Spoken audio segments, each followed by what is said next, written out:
কোনো কথাই কোনো কাজ করে না। তো এবার তাদেরকে আমাদের কথাগুলো শুনতে হবে। কারণ আমরা এখানে মনে করছেন যে কয়েকজন কতিপয় কয়েকজন এখানে দাঁড়িয়েছে না, এই বাংলাদেশে যত চালক শ্রমিক আছে প্রত্যেকে আপনাদের প্রতি ক্ষুব্ধ হয়ে আছেন। আপনারা আমাদের কথা মেনে নিন। সারা বাংলাদেশে যত চালক শ্রমিক আছে সবাই আপনাদের প্রতি ক্ষুব্ধ।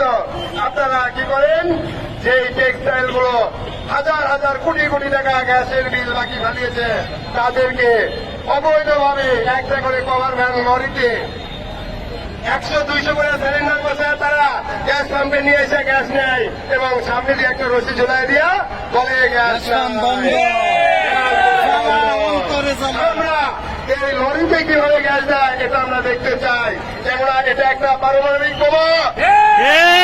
300-400 যেই লরিতে গ্যাস বহন করেন তারা, আর একটা লরি যদি কোথাও বিস্ফোরণ ঘটে